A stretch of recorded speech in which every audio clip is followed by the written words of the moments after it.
Hello, everyone, and welcome to the Don't Risk It podcast presented by VFIS Client Risk Solutions. This program focuses on the exposures our clients frequently encounter and discusses some potential solutions to help reduce these exposures. I'm your host, Chris Rodgers with VFIS Client Risk Solutions, and today we're discussing incident investigation and emergency services. Joining me on the program today are Blair Tyndall and Bryan Duquin from the Client Risk Solutions team. And Blair and Bryan are here to provide some suggestions when developing your department's incident investigation process. Blair, Bryan, I want to thank you both for joining me today, and it's a pleasure to have you on the program. Thanks for having us, Chris. Thank you, Chris. Great to be back. Good to hear. So, gentlemen, why is it important to have a structured and predetermined incident investigation process? So I'll go ahead and start with that. It's really designed to have a fair, unbiased assessment of an incident, but also, more importantly, determining the root cause of why that incident happened. And with that, it's really looking at the objectives of what happened, what did the crew reaction look like, and things along those natures to really just make sure we get the big picture of the incident to help us learn from it. So should any incident be investigated, or should we only focus on severe incidents when we're doing investigations? Well, obviously, historically, Chris, the larger incidents have been investigated, and most departments' policies are if they're personal injury or third-party injury like a patient or a citizen, or if there's damages caused to a vehicle of a certain amount. And we kind of disagree with that. We think all incidents should be investigated in order to develop trending information and benchmarking information for that organization. And it also does a couple of other things. It lets the organization begin to practice in how to lead these investigations, and it's a good training program even for the smaller ones.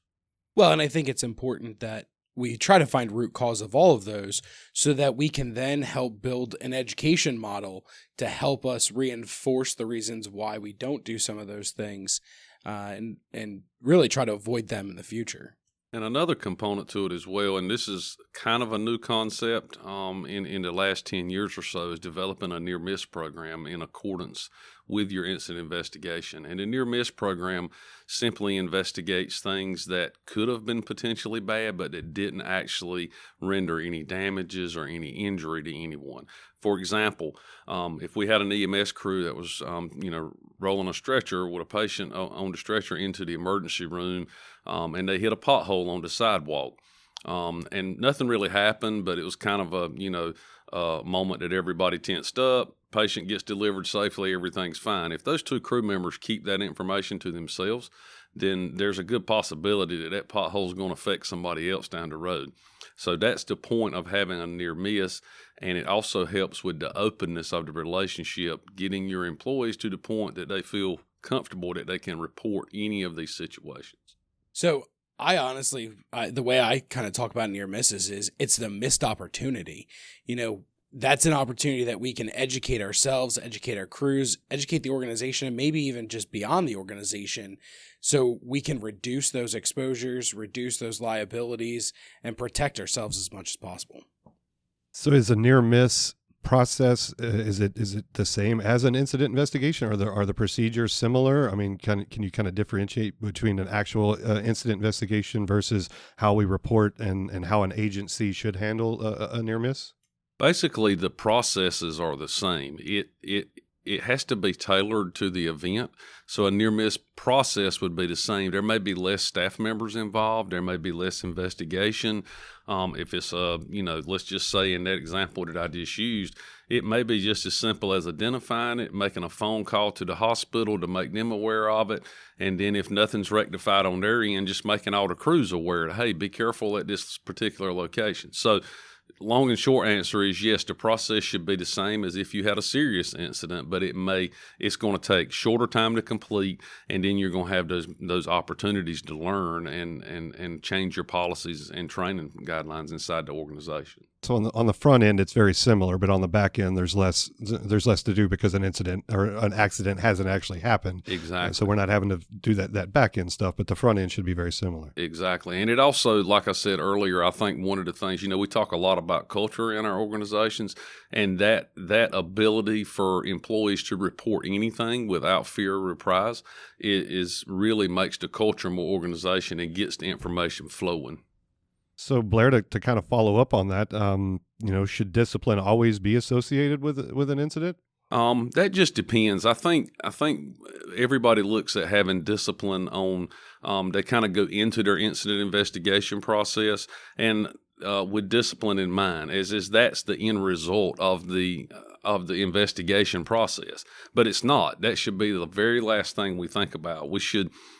There's always not discipline needed. It could be a policy problem. It could be a training problem. It could be, again, a culture problem. So our focus should be finding root cause. That should be what our intent is. And if discipline comes out of that, that should be the very last thing thought of in the incident investigation process. Yeah, absolutely. It shouldn't be a punitive nature. I mean, at the end of the day, take all of these incidents or near misses and learn from them. And that's really what the focus needs to be, is how does the organization protect themselves and how does the organization reduce those exposures and those liabilities? And truly, like you said, it's the root cause analysis and how do we provide the education to support it? Right. And another kind of follow-up example on that is, and we hear this a lot from our, from our fire customers is, if you don't report things and things do not go and things go unnoticed. For example, if we have a fire engine that has a lot of broken windshields and everybody just overlooks the fact that there's a lot of broken windshields, nobody looks into it. Okay, well, is that a case of we're getting hit, the windshield's getting hit from the outside from a road hazard, or do we have loose equipment in the cab that needs to be secured?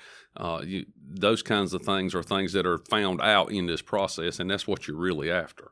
With the program being strictly punitive, it's going to have less buy-in from the crew. So if you're trying to implement a near-miss program, if every time they report something it's punitive, then that's going to cut your near-miss program at the knees, because why would they report it if it's going to get them in trouble all the time? Exactly. And we've seen some good results from a lot of our customers that have implemented kind of, subpart B to this process we're talking about with near missing, is implementing a anonymous reporting system where employees can send an email to, a general mailbox, or they can have, the kind of old school suggestion box where they can put things in that's happened and those kinds of things. So as that progresses in the organization, you may not need for it to be anonymous for a long time.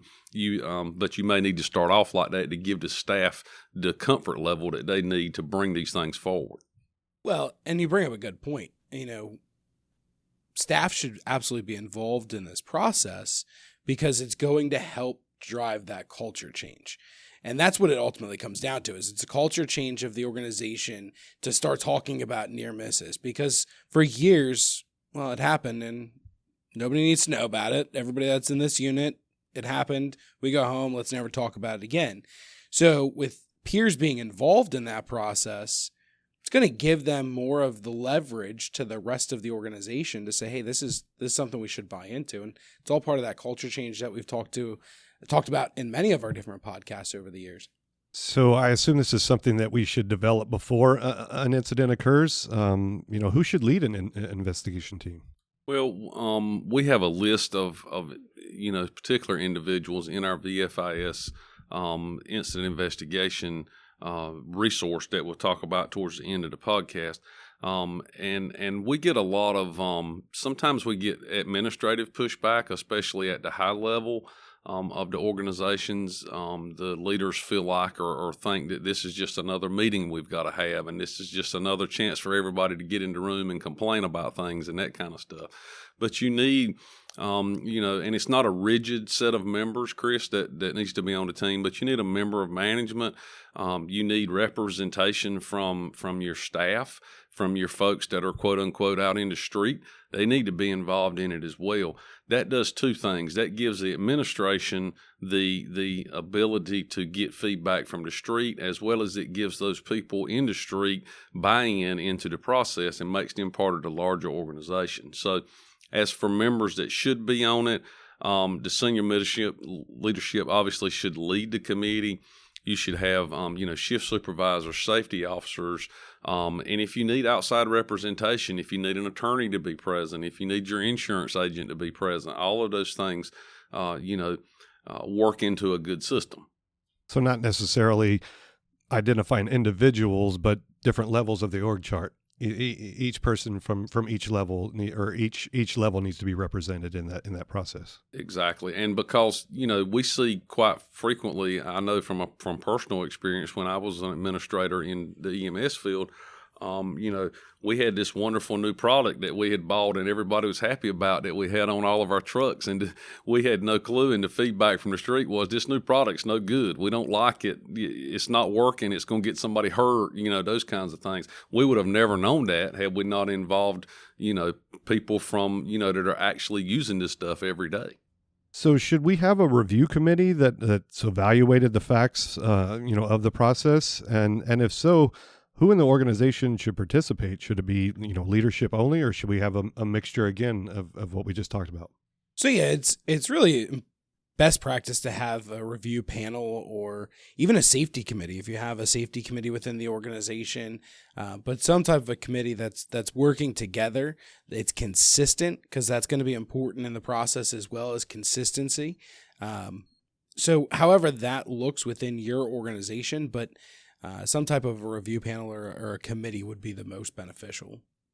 So do we have any resources that if an organization is looking to develop this committee that we could direct them to help them out with this process? Yes, VFIS has the incident and near miss investigation resource that is downloadable from VFIS.com.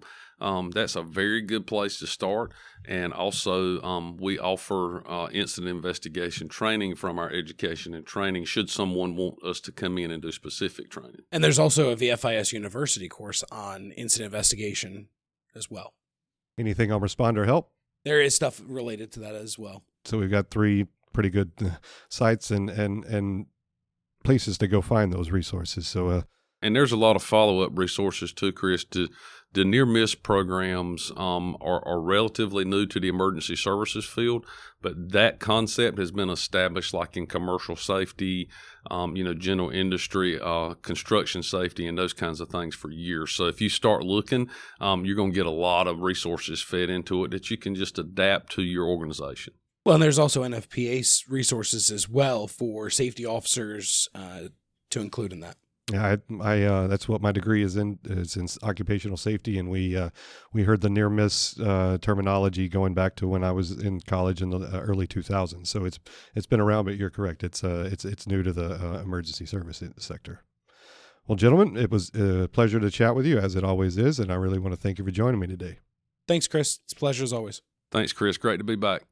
And I want to thank you for listening to the program today and for your interest in VFIS safety resources.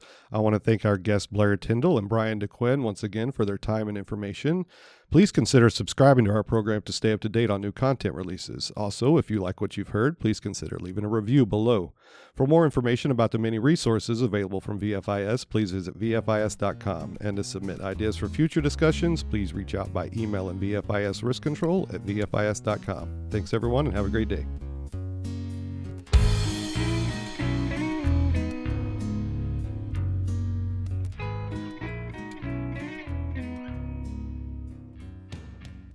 The views, information, or opinions expressed during this program are solely those of the individuals involved and do not necessarily represent those of Gladfelter Insurance Group, VFIS, and its employees.